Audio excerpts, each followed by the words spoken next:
gedung rakyat, kita hadir audiensi beribu-ribu kali, itu semata-mata untuk memperjuangkan kesejahteraan pekerja, kesejahteraan keluarga kita di rumah, kawan-kawan.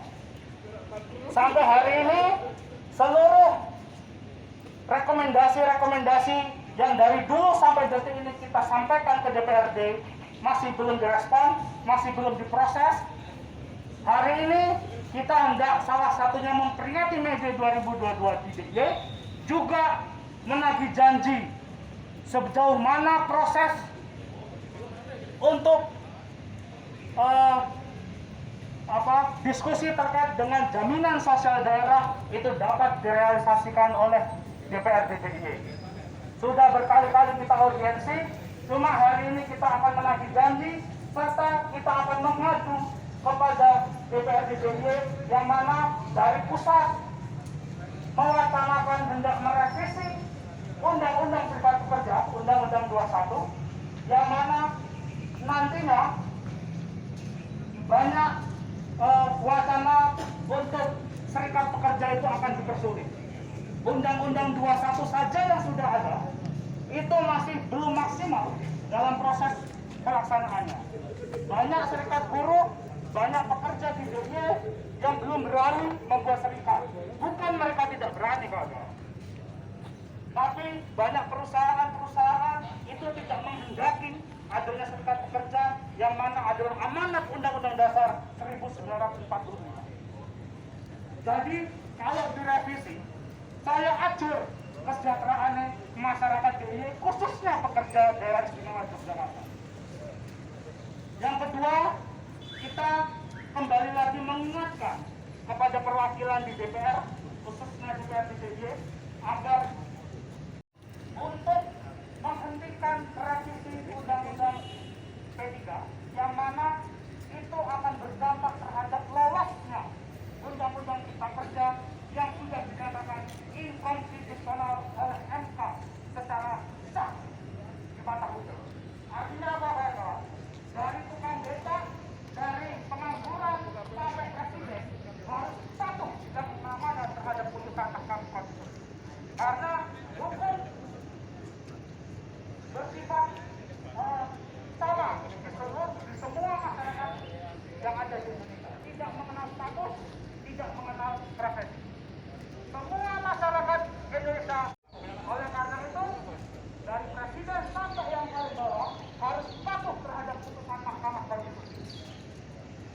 Undang-undang revisi Undang-Undang P3 hendak mengakal putusan Mahkamah Konstitusi. Karena apa?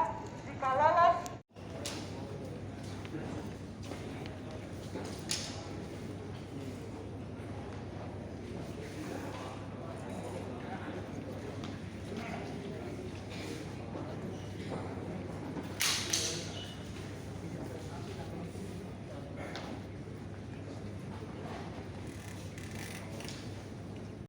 pertama, tentunya kami ingin memperingati Hari Buruh karena Hari Buruh yang kemarin bertepatan dengan Hari Raya Idul Fitri, maka kemudian diundur menjadi tanggal 12. Kemudian isu yang kami usung, satu, tentunya kami tidak ingin dibodohi oleh pemerintah karena pemerintah sekarang sedang menggodok dua revisi yang sangat berbahaya bagi serikat buruh. Yang pertama tentunya adalah Undang-Undang P3. Setelah pemerintah kalah dalam sidang Mahkamah Konstitusi, kemudian pemerintah secara licik mencoba mengganti mekanisme cara membuat undang-undang. Kemudian kami khawatir jika cara membuat undang-undangnya dipermudah, maka kemudian undang-undang Cipta Kerja akan semakin mudah lagi dibahas setelah dikalahkan dalam Mahkamah Konstitusi. Kemudian yang kedua adalah wacana tentang revisi serikat pekerja. Kalau kita melihat rejim selama ini, patut diduga nanti kalau Undang-Undang Serikat Pekerja itu direvisi, nanti dia akan kami percaya itu akan menyulitkan dalam dua hal. Satu, dalam pendirian serikat pekerja, kemudian yang kedua adalah dalam hal untuk mendapatkan izin. Dan kemudian akan menghilangkan pasal-pasal pidana dalam larangan atau pembatasan terhadap aksi serikat buruh. Kemudian yang ketiga, secara daerah kami menuntut agar pemerintah daerah segera mengembangkan program jaminan sosial istimewa daerah agar dia bisa mengcover hak-hak pekerja buruh yang belum diatur dalam jaminan sosial, yaitu misalnya hak perumahan, hak atas pendidikan, dan hak atas makanan. Kemudian yang terakhir, kemudian kami mendesak agar DPRD DIY segera mengirimkan draft revisi undang-undang transportasi, karena selama ini para pekerja online atau Gojek dan GoFood dan lain sebagainya itu selalu dikasih sebuah argumentasi bahwa mereka bukan pekerja tapi mitra. Nah, kemudian karena kita menghindari debat booster yang sangat berlarut itu, kemudian kami meminta DPRD agar mengusulkan undang-undang transportasi sehingga kemudian para penyedia aplikasi online itu dia wajib untuk mendaftarkan mitranya satu misalnya dalam BPJS Kesehatan dan membayarkan hak-hak lainnya sebagaimana yang dialami oleh serikat buruh di formal atau di pabrik itu, Mas. Ada lagi? Kalau untuk jaminan istimewa sosial, harapan dari buruhnya bagaimana mekanismenya yang ingin disampaikan? Jadi yang kami ingin adalah bahwa satu itu dana tentang dana keistimewaan, kemudian yang kedua APBD itu bisa dialokasikan lebih banyak untuk mengatur satu soal bagaimana bisa menjamin buruh di Yogyakarta itu bisa mendapatkan hak perumahan. Jadi dikombinasikan antara dana istimewa dan kemudian tanah Sultan Ground dan Paklaman Ground untuk dia bisa dijadikan perumahan buruh. Itu yang pertama. Kemudian dananya itu juga bisa diberikan menjadi beasiswa bagi buruh yang berserikat. Kemudian juga untuk menjamin bahwa buruh-buruh yang kehilangan pekerjaan akibat pandemi Covid itu juga bisa di-cover menggunakan jaminan sosial daerah. Yang pertama, Irsyad Adi Irawan sebagai Koordinator Majelis Pekerja Buruh Indonesia Yogyakarta. Ya.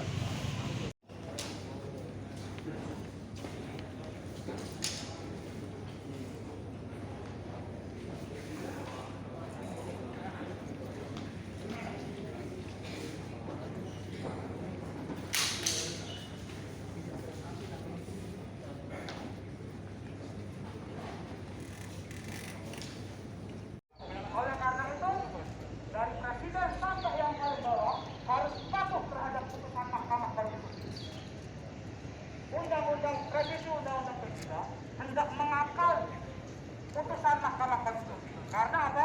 Jika lolos di gedung rakyat, kita hadir audiensi beribu-ribu kali, itu semata-mata untuk memperjuangkan kesejahteraan pekerja, kesejahteraan keluarga kita di rumah, kawan-kawan.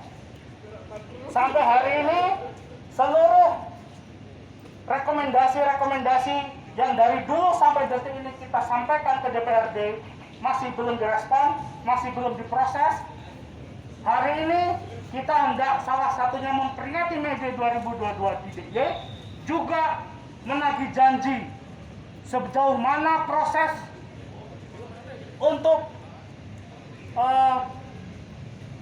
diskusi terkait dengan jaminan sosial daerah itu dapat direalisasikan oleh DPRD DIY. Sudah berkali-kali kita audiensi, cuma hari ini kita akan menagih janji serta kita akan mengadu kepada DPRD DIY yang mana dari pusat mewacanakan hendak merevisi Undang-Undang Serikat Pekerja, Undang-Undang 21, yang mana nantinya banyak wacana untuk serikat pekerja itu akan dipersulit. Undang-Undang 21 saja yang sudah ada itu masih belum maksimal dalam proses pelaksanaannya. Banyak serikat buruh, banyak pekerja di dunia yang belum berani membuat serikat. Bukan mereka tidak berani, kawan-kawan, tapi banyak perusahaan-perusahaan itu tidak menghendaki adanya serikat pekerja yang mana adalah amanat Undang-Undang Dasar 1945. Jadi kalau direvisi, saya ajur kesejahteraan masyarakat DIY, khususnya pekerja daerah istimewa Yogyakarta.